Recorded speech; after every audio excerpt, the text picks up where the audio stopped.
So I made a tweet this morning that mentions that Nintendo wanted the Wild Wiggler dead. And this was a huge mistake because I've seen some crazy assumptions that stem from this conversation, and they've heated up quite a bit. So this video is the emergency episode clarifying exactly what I meant.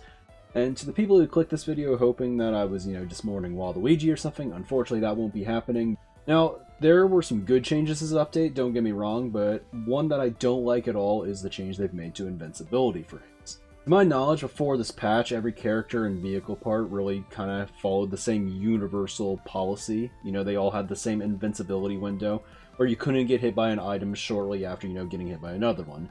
And this had been extended at a certain point early in the game's life, and it was widely considered one of the best updates of the game, really. Now, each character and part in the game has an invincibility stat, meaning that the higher your invincibility, the more time you will have to not get hit by another item after taking a hit to begin with. Many people first believe that this invincibility stat was calculated based on your acceleration, but that does not actually appear to be the case. It's actually a little bit more sinister. This was an attempted balance patch, and here's how I know. Characters have a pretty consistent measure here. Lighter characters have the most invincibility, simple as that. However, gliders are consistent too, yet the difference here is that the heavier gliders are the ones with more invincibility. This means that, invincibility is not really correlated to higher acceleration or higher weight, as those stats have a negative correlation themselves. It appears, though, that there's actually a negative correlation between invincibility and usage in our metagame. What this means is that the higher the usage in, the meta, the lower the invincibility stat likely is. So, what? Hold the phone, right? Like, am I insinuating that Nintendo is paying attention to us tryhards? Well, looking at the vehicles and tires really seems to confirm this. If you look at this, really, Biddybuggy and Scooty have the lowest invincibility value. Wiggler is amongst the lowest. And if you look over at the tires, you can see that the rollers also have the lowest possible value.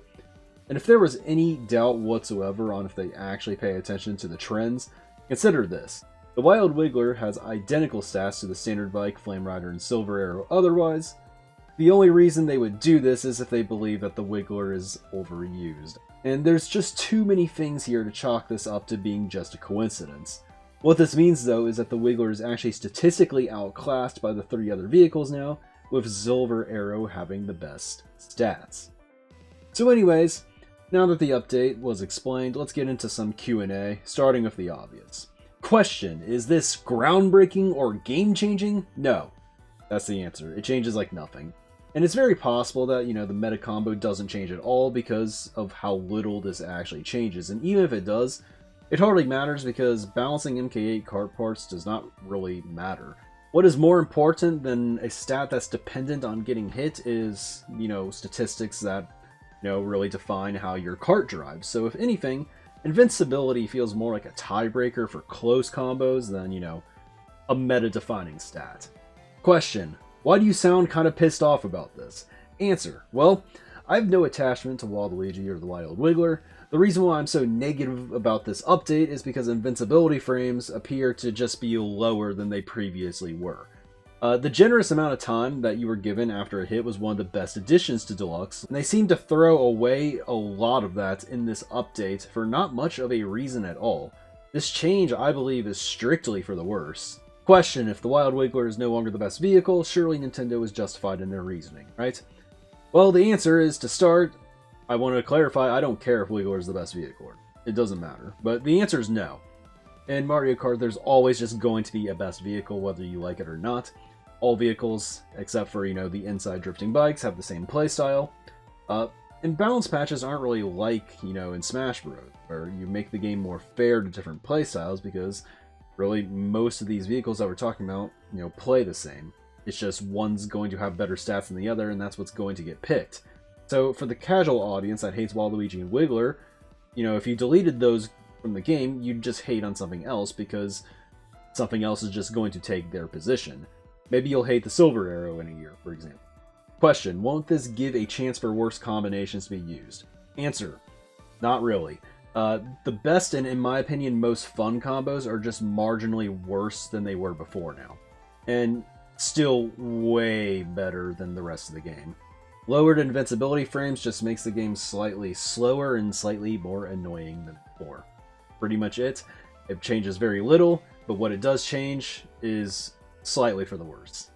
Question, is the Wiggler definitively better than Biddybuggy and Scooty now? I don't know what the answer is. Like, I thought Wiggler was better before, and technically Wiggler did gain an advantage over the Biddy and Scooty with this patch, but the change is very, very small and not going to tip the scales. I think it's still pretty close. I think Wiggler's probably still a little bit better. So the next question, is Biddy and Scooty unviable now? And the answer is no. Nothing was made unviable by this patch.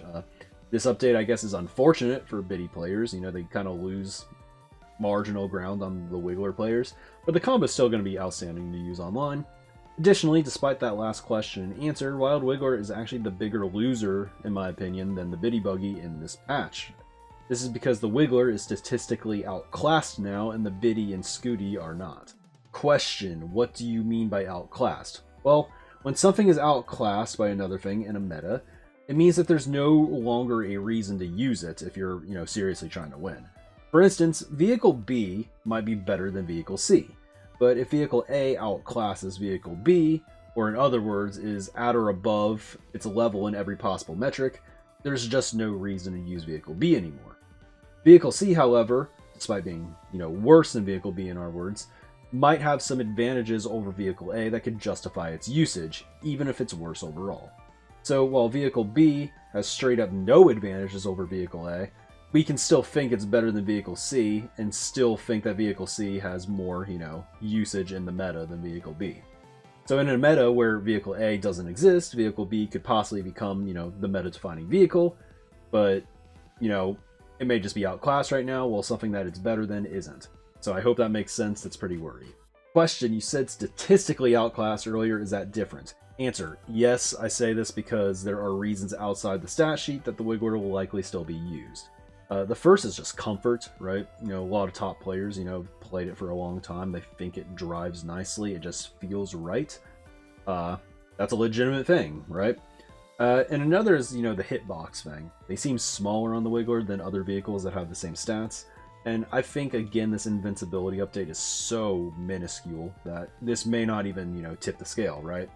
Silver Arrow, on the other hand, is very large, and, top players might pass it up if they feel like they get hit more, even if it's technically statistically better than the Wiggler, even just by a hair. Ironically speaking, the standard bike might get some looks also, because, it's technically, outclassing the Wiggler as well. My prediction, however, is that the Wiggler will remain the most used vehicle, and people will follow popularity trends to blend in during your 2 vs 2 and 3v3 tournaments. But the door for experimentation has definitely opened. Question, are Leaf tires going to take over now? Answer, when I saw Leaf tire discussion, I knew this was getting out of hand. Simply put, rollers have better acceleration, mini turbo, and traction, and I'm pretty confident that an advantage in a stat like Invincibility is not going to tip anything, considering, again, Invincibility only really applies in situations where you got hit to begin with. Question, what about the Teddy Buggy and Cat Cruiser? Answer, this one I could potentially see more because the overall stats appear to be a bit closer overall. Ties in both speed and acceleration is huge for these vehicles, but, I'm still kind of doubtful. So really, I don't know what's going to happen. The point I'm trying to make is not about which vehicles won and lost, but more so that it sucks that there's less Invincibility frames in general for the good combos, and that's annoying for us, and also not really going to solve the problems that plague the more casual player. I don't really think that there's any winners with this update. To conclude, I don't really expect any changes. All I'm really saying is that the door has technically been opened. Really all I'm saying is, if you hop on Kusan's stream in 3 days and he's testing the Silver Arrow or something, don't say I didn't warn you.